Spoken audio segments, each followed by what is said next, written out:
Let's start. I think we'll have more participants joining in. So, uh, good morning, everyone.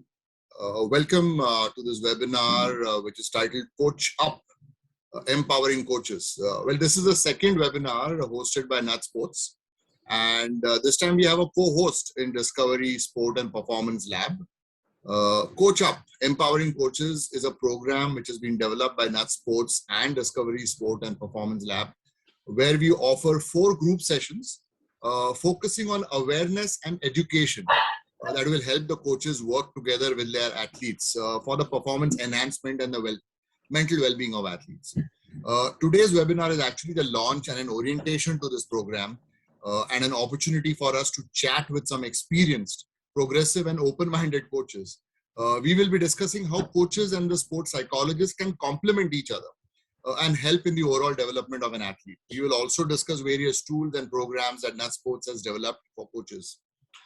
My name is Amit Gadkari and I am the founder of Nut Sports, where at Nut Sports we work with sports psychologists in developing a structured and a personalized mental conditioning program for performance enhancement of athletes. Our programs and interventions are aimed at individual athletes, teams, academies, schools, associations, so on, across more than 100 sports. But let me begin today's session by introducing our panelists. First of all, Ramesh Nagapuri sir, recipient of the prestigious Dronacharya Award as an athletics coach. Presently, he is a national coach, athletics prince, and a senior athletics coach with the Sports Authority of India. In fact, he's been a pioneer when it came to doing coaching diplomas. I mean, he got his diploma in sports coaching athletics in 1991 from the NIS Bangalore. He's also achieved the NIS Patiala IAAF Level 1 coaching accreditation, and his achievements are mind-boggling. In fact, he's represented India as a coach for the Indian athletic team at the Olympics in 2004, 8, 2012, 16 and 20, also the Commonwealth Games, World Athletics Championships, Asian Games, Asian Track and Field. He's been a fitness coach of the Indians men hockey team at the Sydney Olympics. He was a fitness coach for Deccan Chargers and the Hyderabad Ranji team. And he's worked as a fitness coach in various sports like tennis, badminton, hockey, and cricket. He's trained Duti Chand, the Arjuna awardee and Olympian. He's trained Satta Geeta, who's also an Arjuna awardee. He's been a personal trainer for VVS Lakshman. Welcome, sir. Welcome to the program today. Krishan, if you can just remove the screen share. Then we have Santosh Nagarajachari.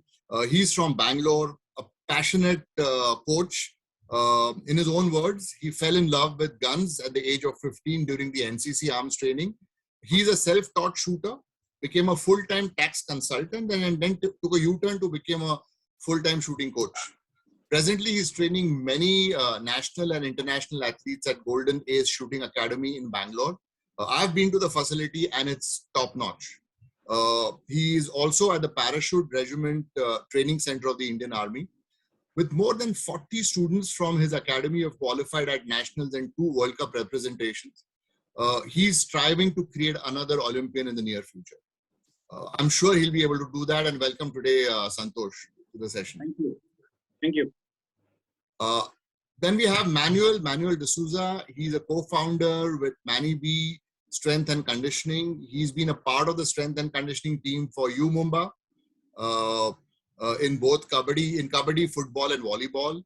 He's played football at a very, very good level. He's played for U Mumbai Football Club. He's played for the Deportivo Claudel de Mieres in Asturias, Spain. I hope I've got the pronunciation right. He's played for the Brooklyn Italians and the New York Cosmos. He's a former I-League player for Mumbai FC. He played for 7 years.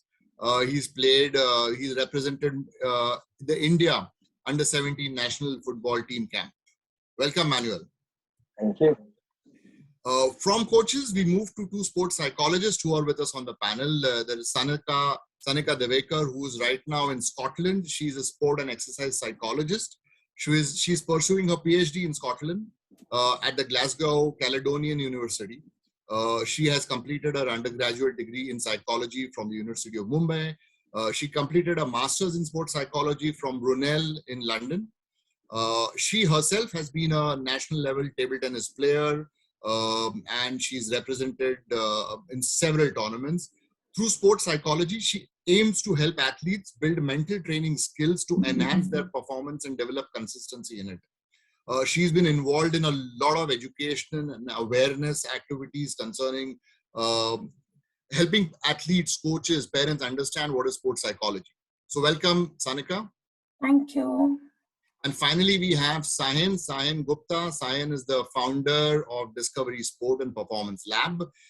He is a sport and performance psychologist, a scientist, and a psychotherapist. He is presently in Glasgow Caledonian University, pursuing and at the end of his PhD. So Almost. both Sanika, right? Or you've completed? Or you're Almost, at the end? just that. Almost, yeah. So you'll be shortly known as Dr. Sahin Gupta. He's a master's. He's got a master's in sports and exercise psychology. He's working with the Scotland cricket team presently. He's also working with the UK tennis team and the Great Britain development pathway. And Sahin again is involved in a lot of education and awareness activities for sports psychology. So welcome, Sahin. Thank you. So I'm going to go straight to perhaps Santosh and Ramesh sir in that order, and trying to see what are the problems we're trying to address. We've seen athletes quitting sports. We have seen athletes underperforming and undergoing mental health issues as a result of perhaps a bit of poor communication between coaches and athletes and poor alignment of the end goals. What do you see are the main problems as a coach that you face, Santosh and Ramesh sir? Yeah, because the major problem, I would say, what I am seeing in the the whole setup right now is primarily, the drive that athletes are lacking in terms of pushing themselves. Yeah. So that am I audible? Yeah, absolutely. You're absolutely audible. Yeah. Yes.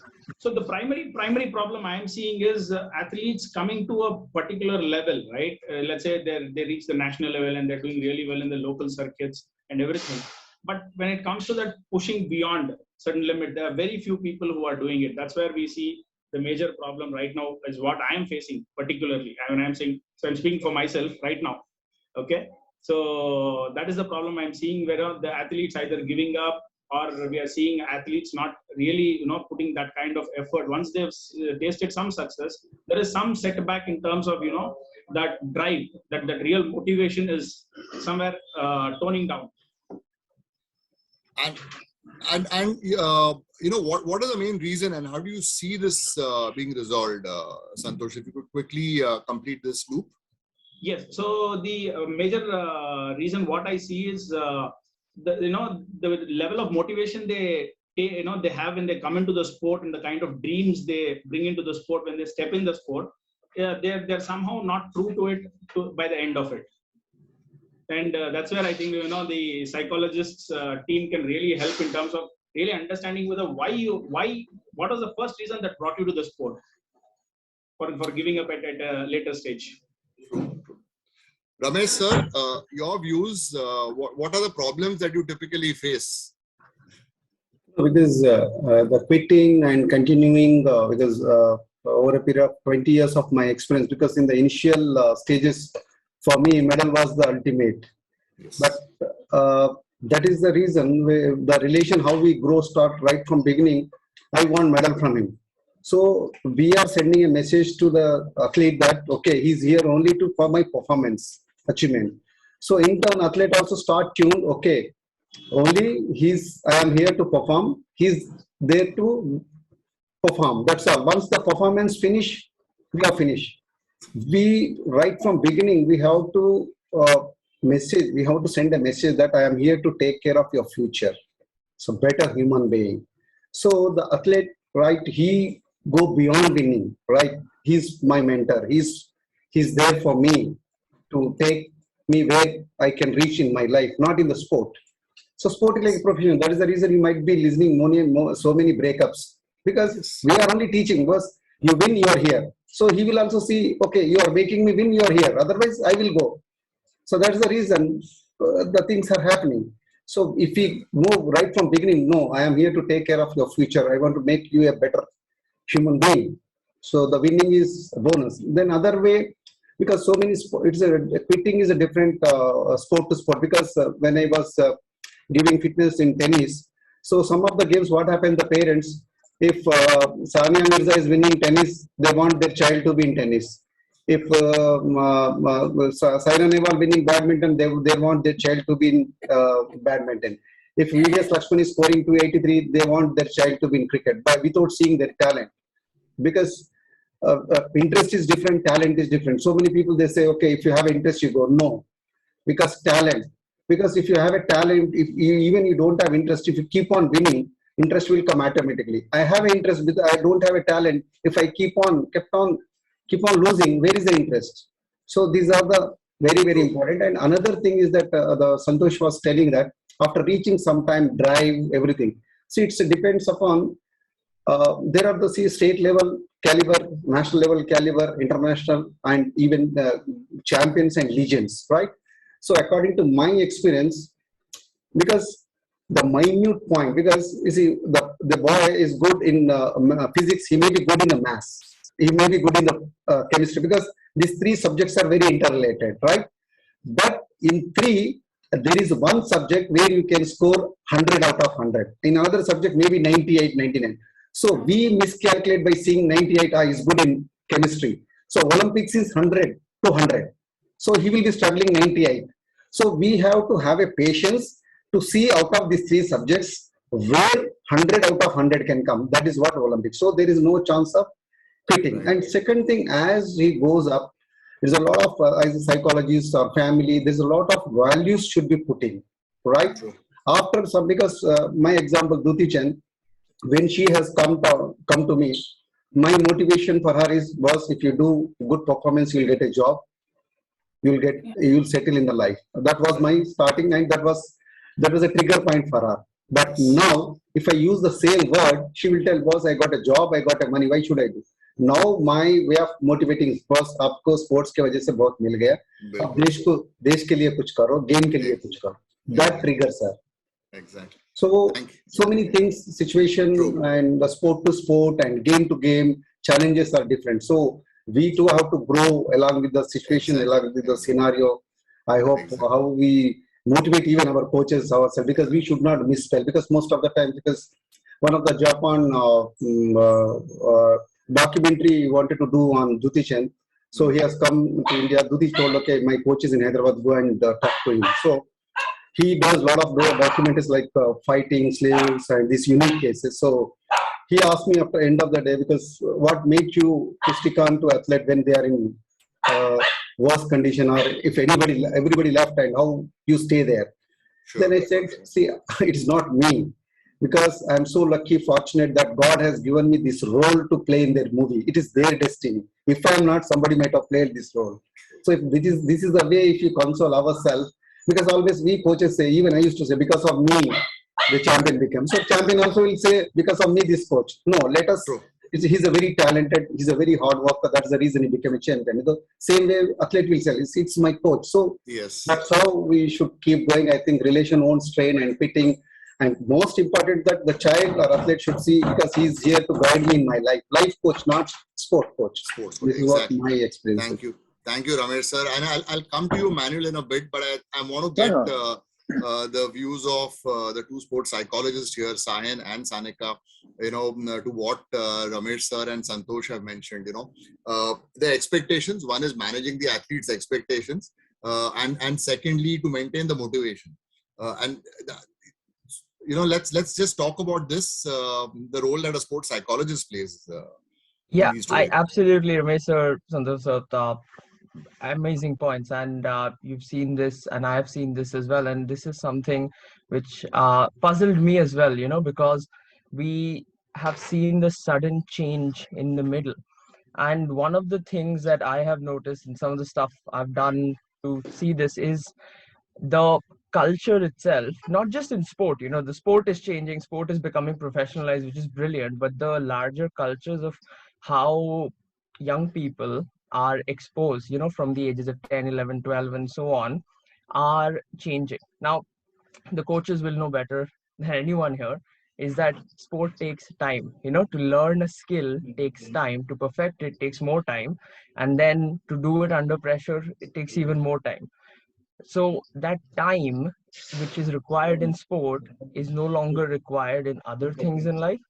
So if you want to know something, bang, you know it.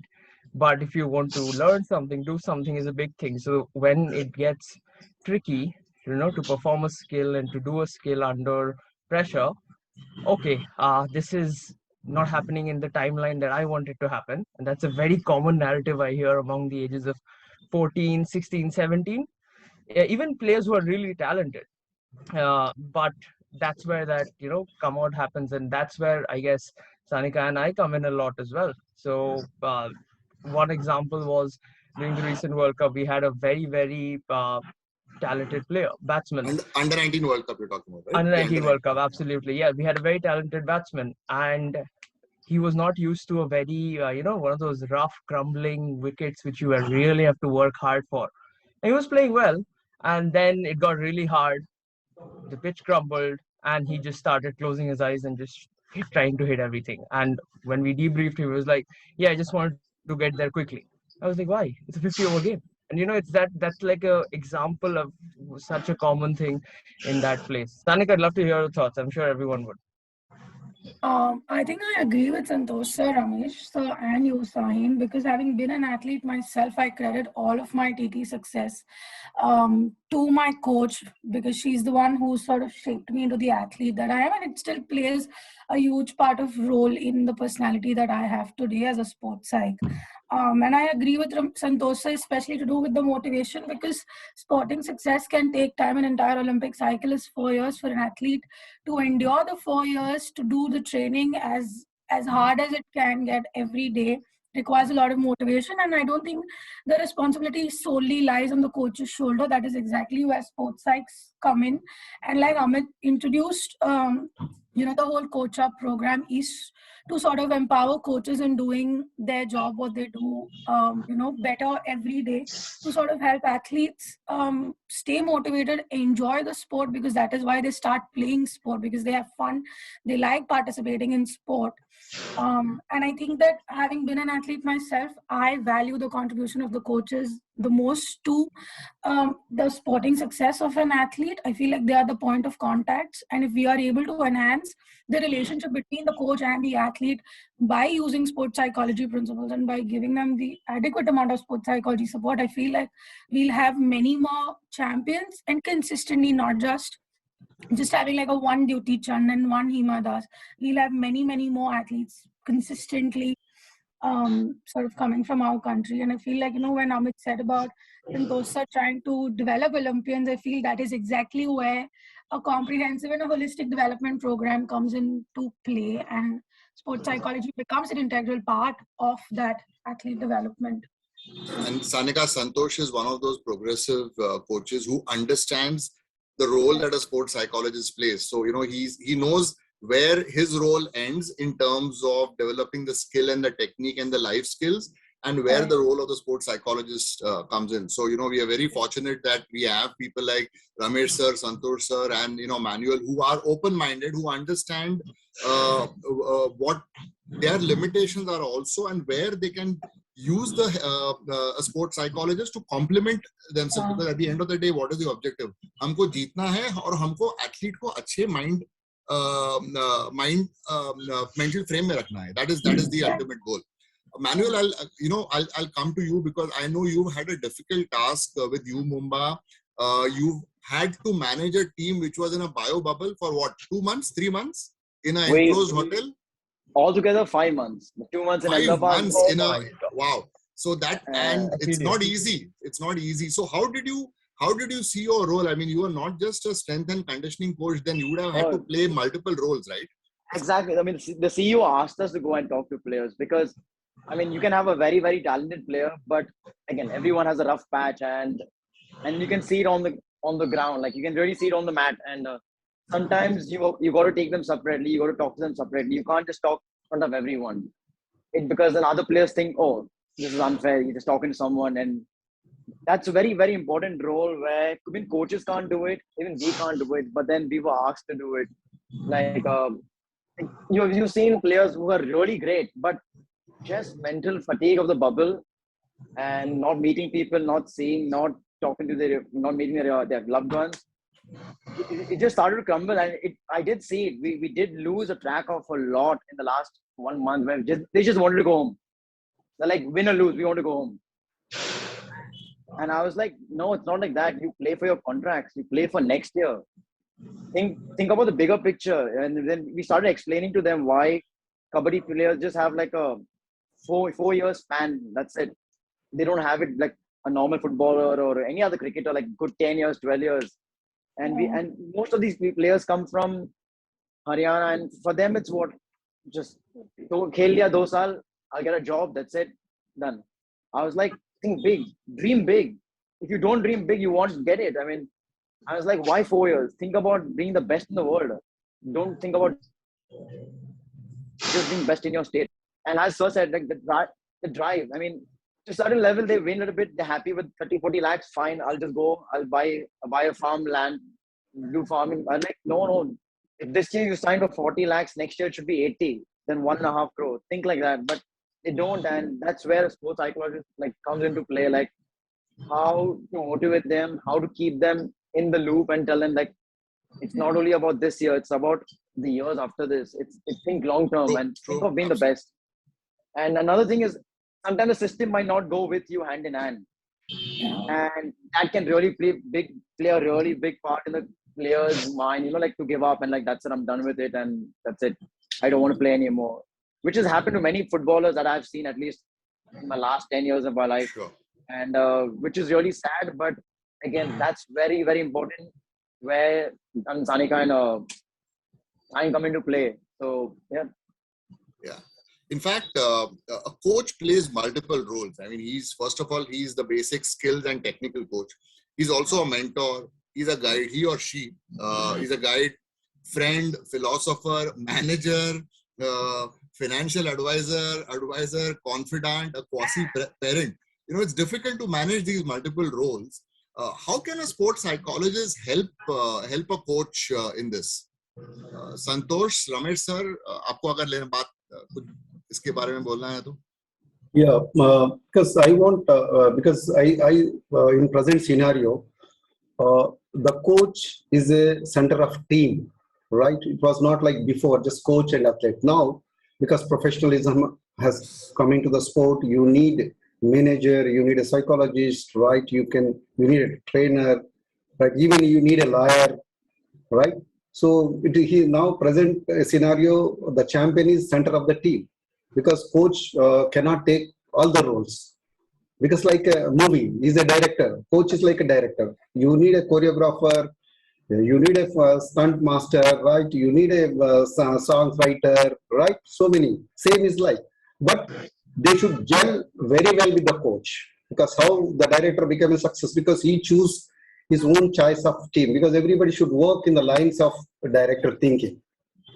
So that's how I want. Because what coach wants and what are the small gaps, because over a period of time there will be a small piece comes out.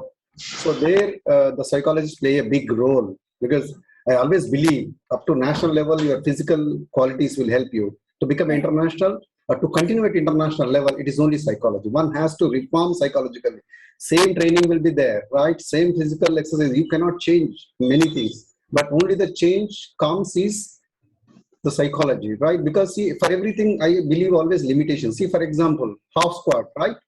First, you may be doing 150 kgs, 200 kgs, 250 kgs, 300. After some time, you have a limitation in the half squat. Your backbone will go off.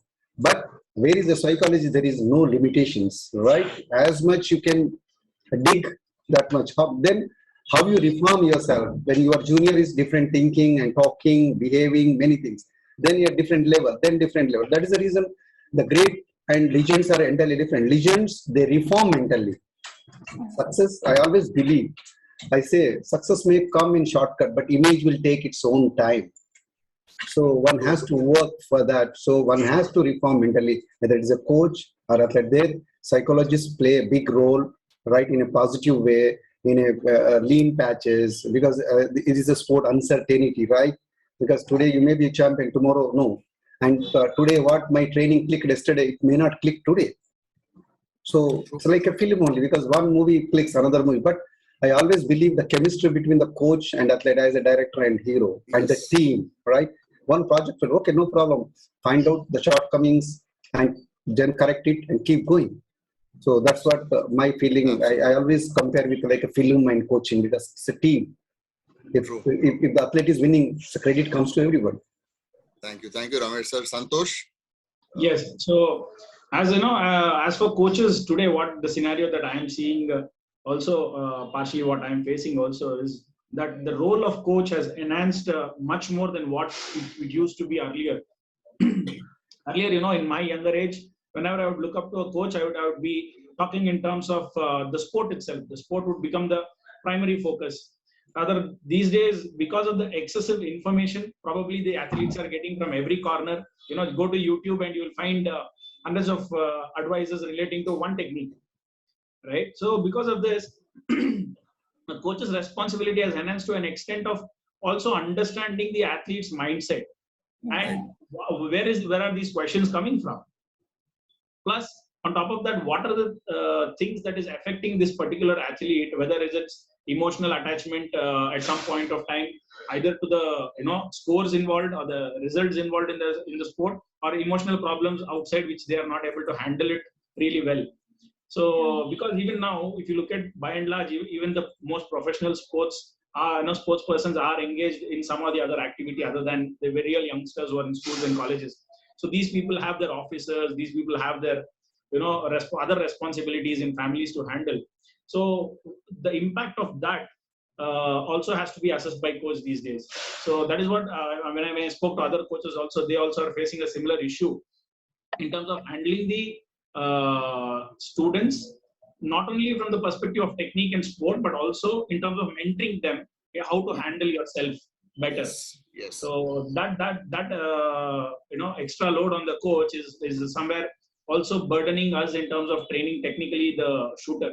True. So as far as psychologists, what do we expect from them, to really support is to get that understanding of where they are lacking, the athlete is lacking, and where is this emotional attachment or detachment happening, and then if they can deliver on that front, when the athlete is really good, the quality of athlete's performance is good, and such people are worked upon, I think we can deliver fantastic results.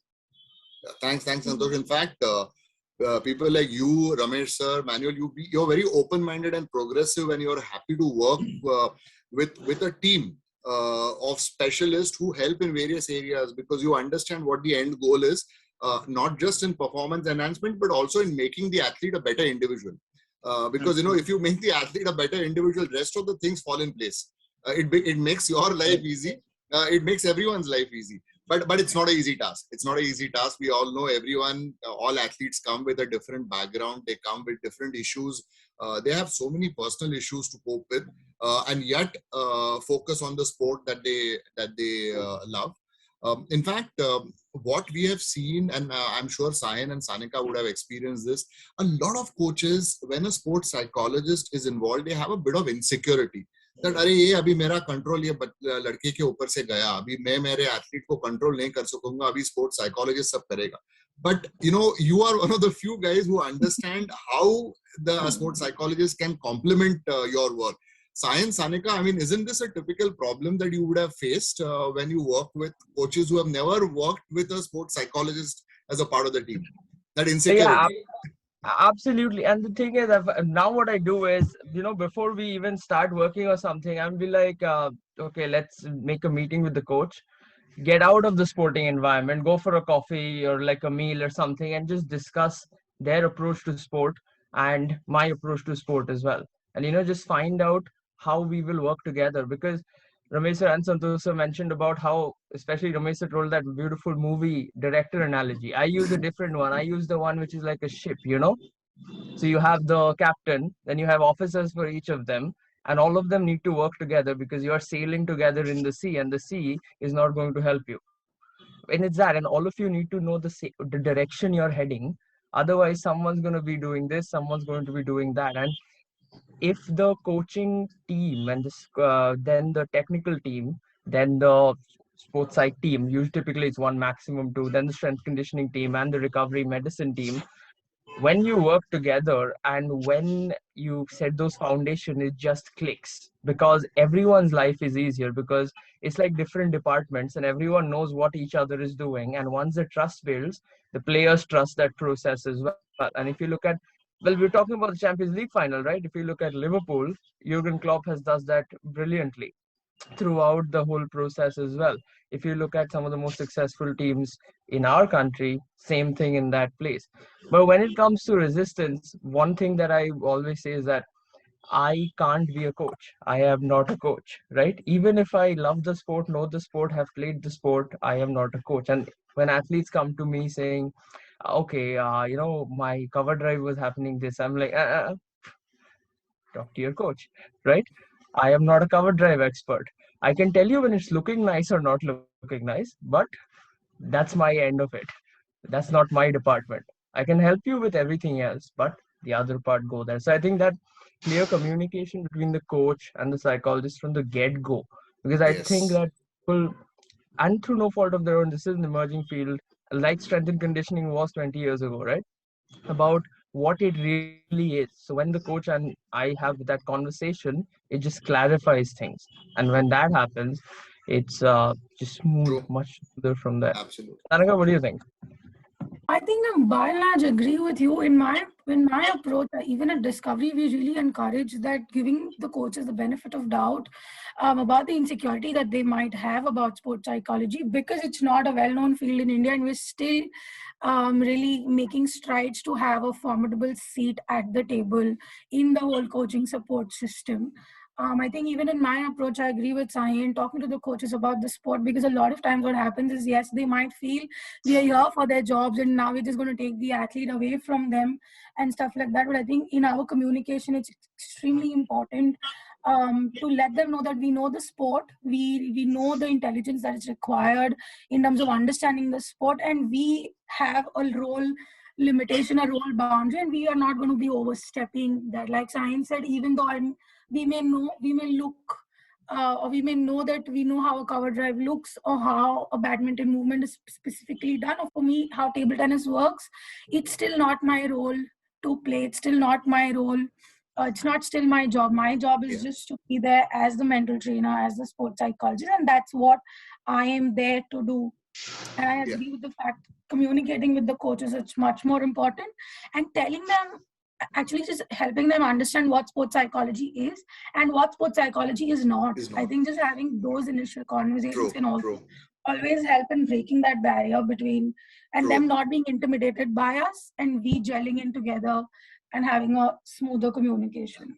Absolutely. And I think, Manuel, that is where, when you have a large team like you had with you, Mumba, in a bio bubble for 5 months, it's important. One is that there is a certain bonding amongst the various support coaches that are there, and also each one to understand their role and where the limitations are, and they should not, jump into Exactly. each other's role. So So, yeah. the biggest problem, I think, not only these other sports as well we've done, like volleyball and all. I believe that the coaches think this is my team, it's mine, everyone belongs. Like, I understand that, like, but when it comes to coaches, the problem that I have with coaches is like, leave the strength and conditioning to the strength and conditioning, leave the physios, let them do their job, let the sports psychologists do their job. Don't, if you mix everything, they try and control everything sometimes. And True. that's, True. and I understand man management is more than coaching, because you can really man manage, that's all. That's very important. Like, some player might need all the love when you give him on the mat. You're like, no, don't worry, it'll happen. Some player you can be like, no, I want you to make it happen. Go for it all out. So True. everyone's different, but that is, I mean, that's where we should just leave it to the coaches and tell them that is your job. Leave it on the mat or on the field, on the ground, or on the volleyball court. But when it comes to like, no, I believe you can play with this pain. No, he can't. Uh, Sometimes you have to understand what the player's going through, and that's not my job, but the coach's job. Well, sports psychologists can come in and be like, you can talk to us, tell us like what's going on, and like otherwise, sometimes most of the coaches in India are 15 years, they try and do everything. They try and be like, no, I know you can play in pain, but I know it's nothing. You'll go ahead. They try and control the physio. They can't control everything. Like, no, this should be done. Like when I tell them like the players need off today, no, it's nothing. In our time, we should train every 7 days. I'm like, there's a big difference. Your time now, it's evolving, it's changing, and that's one thing I want coaches to understand. Like, take care of your job and leave it to others to take care of their job. Don't mix it up. You mix it up, you sink, definitely. Thanks, Manuel. That's where we have developed this program, and I think Krishan, if you can share the presentation, Sayan, if you can quickly take us through the deck in the next 5 minutes. Absolutely. The Coach Up program where we are talking about empowering coaches. I can share the screen. I think that'll be easier. Sure. I think he's just sharing it. So maybe I can tell him when. Okay. I'll share it direct. No problem. Okay. Sure. Sign. Great. So, which is coming to this idea that there needs to be an planned approach, right? We can't just go about things and hope for the best. And we know that instinctually in sport, we know that otherwise it won't work. And that's why we're trying to coach up. We're trying to make coaching effective, and so that we get the most efficient systems in place. And that is where this program comes from. And this has been developed not only from our work in multiple countries, in multiple levels of sport, both young developments in the ages of 10 to 12, 13, 14, 14 to 17, and then of course the elite pathways and the senior professional sport, but also from the latest sports coaching research, which I work in over here as well, and the science behind all of it, so that we can actually measure the stuff, and why we are doing something is very, very clear. So the coaches are important, and this picture just illustrates it. This day was horrible. It was absolutely it was bad. It was a bad day. It was a great ground, great opportunity, bad day. Our team did not perform, and I could sense that the team needed something, and the coaching staff needed to provide something as a, like a holding for the team. Sometimes you have to show care for the players as well. And the coach had to go do a media commitment, and then, all of these things. So many roles that coaches have to play. But I found the coach and I went, listen, I'm going to get the team together in like 5 minutes. You should be free. I've told the manager as well, the logistics manager. Can you come and say a few words? Doesn't need to be something important, something big or something grand like a movie, no. But a few words right now will really help get our campaign back on track. And it did. It was a massive small input. I just told the coach, because the coach had so many things to do, and that's why this is important. That's why effective coaching is important, and that's why the sports psychologist helping a bit is also extremely important. So effective coaching, Sanika? Yeah, I think from our work and the research that we've done so far, from the work experience as well, we've seen that these typically are the 4 areas that always come up. Of course, the coach has to have the most say in the technical delivery, technical development of training, where Santosh sir and Ramesh sir said that they need help in understanding the athlete, understanding the personality of the athlete. And of course, like we've all discussed, the management.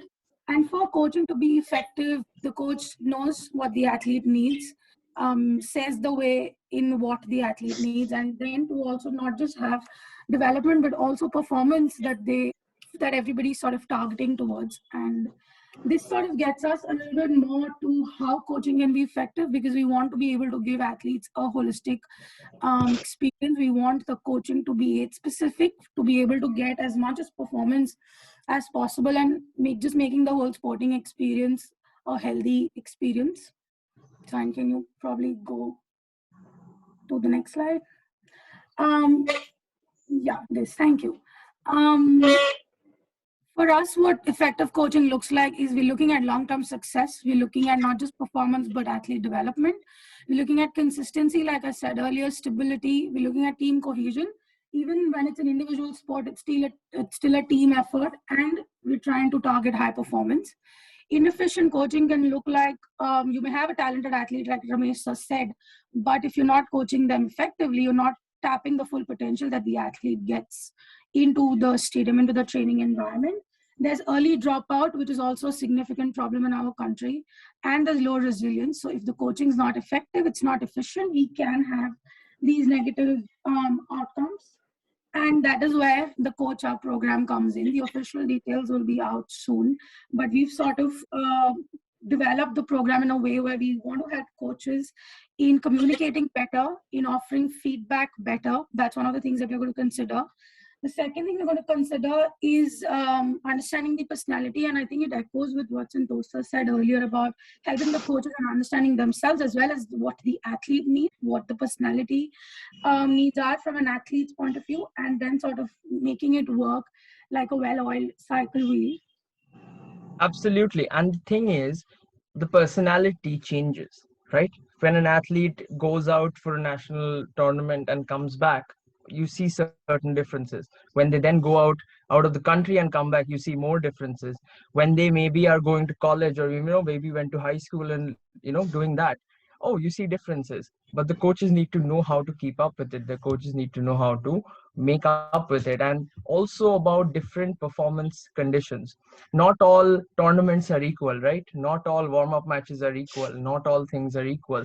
Not all goals are equal as well. So debriefing is extremely critical, because nowadays athletes typically play more than they have ever before. If you look at cricket, in the amount of scheduling increase that is happening, not just at the international level, but all the levels below, they play more and more and more. So how can we debrief what we are doing in competition, in training effectively, to get the most learning development out of it from a technical tactical perspective as well? And it's a very evolving game in that, because when you do that first debrief in January versus January end, they've probably played 30 games in there somewhere, maybe more. Sometimes people play T20s once in the morning, once in the evening after they take a nap for a while. So how can we do that? And lastly, it's about creating the field of success as well. It's about the performance culture. And this is where we sort of create, the coaches play a very big part in creating that little bubble within their environment about what it means to be an athlete, a better person, a better individual, so that the consistency comes around with it. And this has been directly linked into how can we deal with the quick fix, immediate success, immediate gratification thing that we everyone gets outside in the world, versus in sport where it's slow, it's hard, it's difficult, it's frustrating. So how can we then keep it aligned regardless of that as well? And that allows us to be resilient when things fail, and things fail in sport all the time. So it's about how to learn and correct from it. And that is why this is our mission, is to make sure that our athletes, our Indian athletes, and the coaches can be the very best at their job. They're already so good. They have a lot to do. Don't get me wrong. We need more coaches in general, but how can they get even more efficient and helping the changing generation to develop young? Because it's a multi-dimensional job. We've covered all the different things. So we develop young, develop to sustain success in the changing athlete world. So, for example, in the last three generations, one grew up without phones, one grew up completely with computers, and now another one has just a little phone where their whole life goes on. I don't even know what the next one's going to be like, right? But it's different, it's changed. Previously, the culture was okay, you keep your phone. I remember even when you went to school, your phones aren't allowed in school. Now they are. The same thing is in training environment. There's no phones or anything allowed in training environment. If you do that now, you probably have a rebellion. It's like very unsatisfactory whole process. So how can we change? And then how can we unlock potential to performance, so that we can help coaches be even more effective in ensuring that the skill development, athlete development works best, and then also work with coaches and with athletes as sports psychologists to enhance what is there, correct what is wrong, and look long term from a good, stable starting point as well. And that is why we are coaching up and we are looking forward of it. Thanks. Thanks, Sayan. And I think we just have enough time to take a couple of questions we've got from the audience. If you can just move out from, yeah. So let me just call out some interesting questions, Ramesh sir, especially, for you. The first question that is there is from one of the people who have registered. He says, how can we motivate female athletes to level up to the mindset of male athletes? Also, how to make the performance of male and female athletes equal in a particular sport? I think we are already there, right? I mean, they're equal in most sports. Kya lagta hai aapko? Yeah, well, it's a very good question because see, that's why I'd say the psychology, gender to gender and country to country, area to area, it is entirely different, right? So what he said, mostly in India, women or female athletes are more emotional, Yes. more and emotional. And because one of the reason, if you just get back to the deep study, our female athletes are doing much better than men present days. You see the Olympic level and all, women are getting more medal for our country. The reason, one coach was there, Juren Ma from China. So he has produced from 800 to marathon Olympic champions, and with a margin of 1 second, few seconds, he broke the world records. So one of his article was very interesting. He said, somebody asked him, why you choose female athletes? He said, compared to European, Asian women, right from beginning, we have our tradition and customs, so that if a girl child is there at home, if some tie brings one tie, they say, give it to your brother, you just content. So the girls start contending. So mother gets sick, they say, girl child to take care of housework as well as go to school. She does that in India, in Asia. And same thing when girl goes outside, she will tell the timing, this time I'll come back, this time. So the discipline. See, what are all the ingredients required for the world-class performance sport? That is all there in Asian women system. That is the reason our women, because they tolerate the pain, because see the extra work they do and they go to school. That's what required in the sports. And discipline. In time they go, in time they come back. So that shows you the discipline. And content, whether lose or win, they know how to content. So I hope these are all in the system. That is the reason our women are going to do better and will do better. This is what my understanding out of that. Yeah, thank you, Ramesh sir. Absolutely great, lovely example. Next question, probably Santosh, because this is very specific to shooting. The question, there are three questions combined into one. The one is, what's the most important thing for a pistol shooter to win?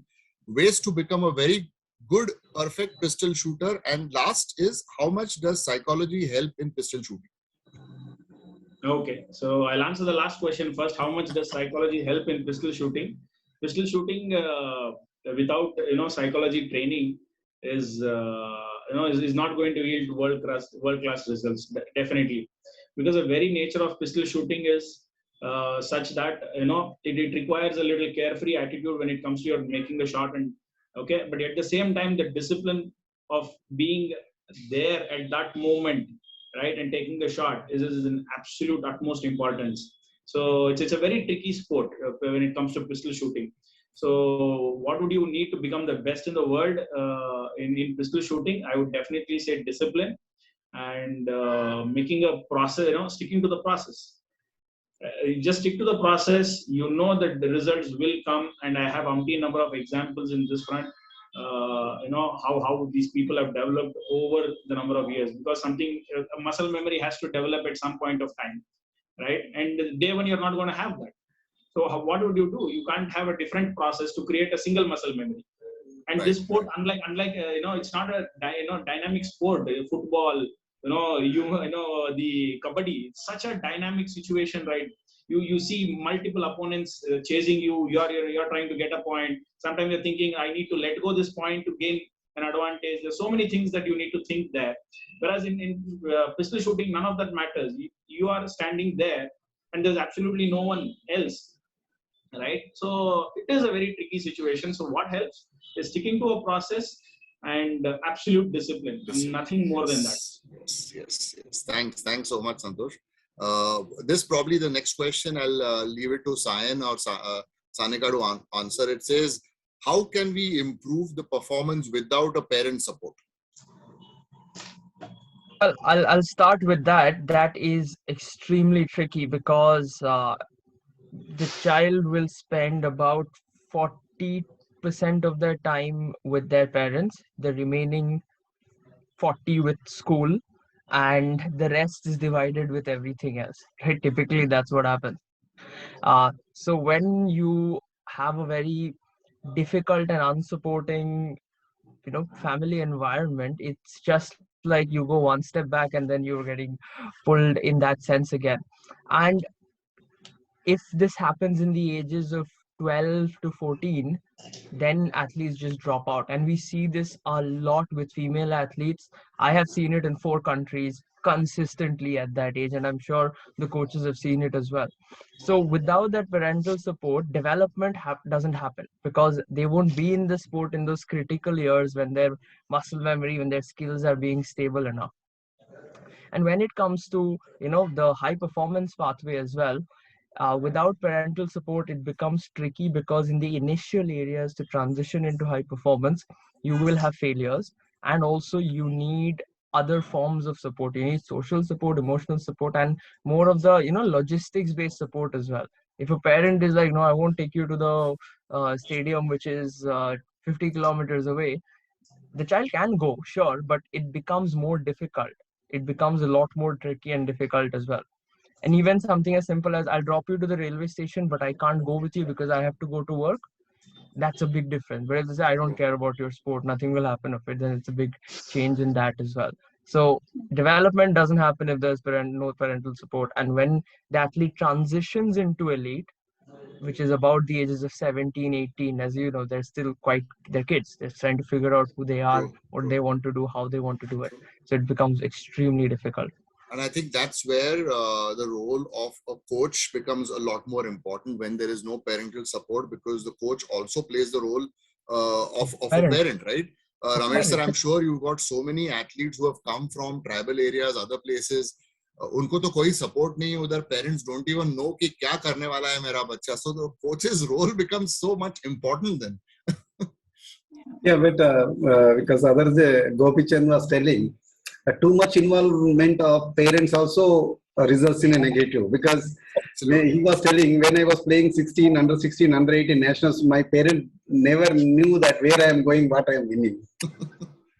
But it's also some certain extent, because now it is too much involvement, because we see there, as Sahani and they said that a lot of external information is coming in. Sometimes they teach, right, eat this, do this, he's playing like this, because sometimes it is means it's a cross, because it's a cross and child will get confused. Yeah. Especially because when child is like a white paper, no, it's their mind is. So the neat drawing should be made, not like so many things. So that's how, because that's true, because every child comes from different background, right? So how they treat at home, even coaches also we have to understand, because as a national coach, I had some experience. One girl, North India, say, I think she has come. So one of the coach using singular form, hey, tu idhar aana. Then when idhar jana hai, single. So when I saw that girl, she was feeling very odd whenever he calls that. Then I quickly observed, because as a coach, you have to very careful seeing their body language, even small words. True. Because they may not express, but it is a coach duty to find out that inner feelings. Then one day I asked that girl, why you are feeling odd? So she told me, sir, हमारे घर में सभी को आप से बुलाते हैं, आप इधर आइए. So that small word, see, every day that coach morning, evening, 2 hours is using, how the child will feel embarrassed and where is the chance of performance. So as a coach or the system, everybody has to be very minute, because very sensitive issue. Psychology is very sensitive. And each child comes from different, because trigger points. I request all the psychologists, because Sahani and Sen, so the trigger points, because I had experience S. Geeta, she's a Arjuna Awardee and double Olympian Asian Games medalist, and another Shankar, Asian Games silver medalist. Once it was in Chennai, there was a senior federation cup. My boy is supposed to get a medal. In the heats, very narrowly, best timing, he qualified. Then I shouted, you get out, don't show me your face and all, like that I shouted. Then in the evening, it was a final. He came. I want to show to my coach what I am. Then he came and broke the national record, that beat record, and got a goal. So whereas Geeta, when she comes to international meet, when we were first time we went to Singapore, so there was a chances of getting a medal was very minute because there was a Kazakhstan girl and another 2-3 girls were there. So minute chance was there. Then she came to me, just she was looking. I said, you will get a medal. Then she said, you stand at 350, sir, just you give me a shout. She got a bronze. So this is what we have to be very, very careful to what to whom. And after some time, the psychologists will be the better and they have to be very friendly. And at the same time, they should win the confidence and confidence of the athlete, though, so that because they maintain the confidence. Even if they are playing between coach and athlete, they should know what are the points to be high to coach and what are the points of coach to pass on to the athlete. I hope this is a very tricky because one small point, one small point make a big difference, and one small wrong thing make a big. This psychologist has to have the role, because another the Supreme Court judge that Ramana was, it is the art. Playing a mediocre role, mediator role is a great art, and how to be very sensible, and what are the things to be hide, and how to know the secrets of athlete, even coach. Then how you are putting in a very sensible and very holistic way, and these all psychologists have to play. I hope there's no problem in getting a performance and going gelling well and going, because at the end it's a human relation. Because recently we have come out with that happy ending, the word. Yes. So happy ending is not happening in the field of coach, because 10 years the coach worked with the athlete, at last with the federation, with the club. So we started happy ending. This is the problem. Okay, you want to go, please tell us. We will welcome you to go and we will talk to that coach. So what is happening, end of the day, happy ending, because in this world, nobody is permanent. No relation is permanent. So if we think in a bigger line, let's have a happy ending word. So when we go away, happy ending. So I hope that's... Thank you, Ramesh sir. And just one last question, Manuel. Prishant, if you could just unmute Manuel. There was one question which says, how do we integrate mental health, physical health, and at the same time ensure that we all have fun? I'm sure you've come from an environment where 50. You had a team of 50 odd people. How did you guys have fun? What did you do to have fun? Including players, we had 35 in the management, altogether 35. And again, so sometimes you just have to have fun games just to lighten up stuff. And sometimes we didn't have a sports psychologist, so we probably tell the management, like, let's have a dinner together, like, let's have some dance, like let's have a party at least. You need to have something, because it just cannot be sports, training. It just cannot. And we made a lot of requests to team, like when we were on the bubble in Ahmedabad, let's take the team out for a couple of days, like, something different, because you can't just train 60 days continuously, morning, evening, and be like, this is what I demand from you. This is what I demand. Everyone's human being. You want to go out, you want to have some cheap meals, you want to have some good food. Yeah. But that's one culture we'll have to break in India, where most of the coaches are saying, like, no, if you want to win, you have 30 days, you got to slog your ass on 30 days. No, it's not like that. Sometimes you got to take a break and you got to make the team feel special. Sometimes you got to, because every player, some players like to be appreciated, and some players you can tell them, okay, fine, you need to ground them, but it doesn't happen. And most of the coaches go all out for everyone, and even the player who's like, Manny, I'm giving it all my best, I'm giving everything, why is coach not noticing me? I was like, don't worry, it'll happen. I'm noticing you, I see you're putting effort. But he's like, end of the day, if he's not watching me, he's not going to make me play. I was like, don't worry, you'll be playing, someone else will scout you, you'll be in the auction next year, someone else will buy you. You do your duty, things will follow up. And I don't think about the coach. You play well, you get your points, things will happen. Just focus on your thing and your department, which is very, very hard to do. And like, you can't tell them every time, because I understand their situation, because they come and tell me, like, this is the 4th game I performed, the coach has not told me anything. True. And I feel sad. Like, if I was a team coach, like coach of that, it would be my duty to go and speak to them individually at times, not in front of everyone. Like, don't worry, I'm noticing you, whether it's good or bad, whatever. Like, try and help him. Like, you can do this better or that better. Yeah, thanks, Manuel.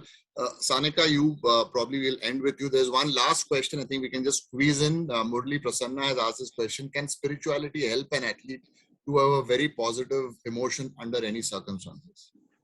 I'm going to come and jump in and say yes, because there are different orientations that can be taken. Of course, it really needs to be I would say, customized to that particular athlete, trying and understanding where it's coming from, what the needs are, and not having that as, I would say, like a shortcut.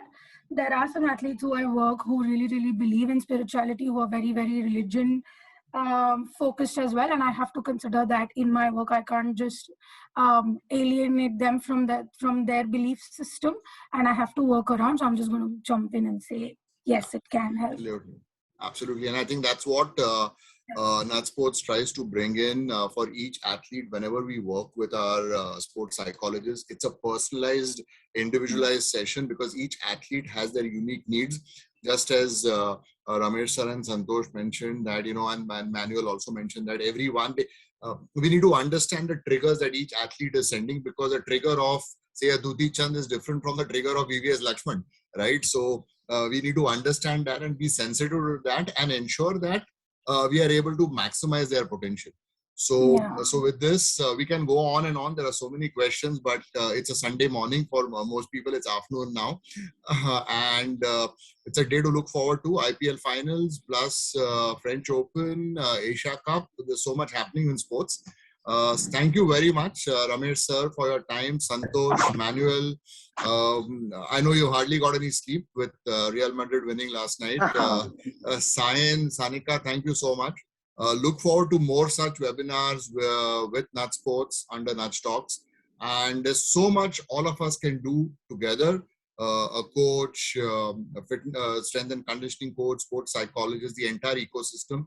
And I'm so happy to see on various social media forums, people getting together, talking about things, talking about various things. And talking is the first step, and it leads to doing. And I'm sure we all are here to put in our best to ensure that we have a very well-rounded, well-developed athlete who can take on challenges, any kind of challenge on the sporting field or off the sporting field. Thank you so much. Thank you for your time. Thank you. Thank you. Thank you.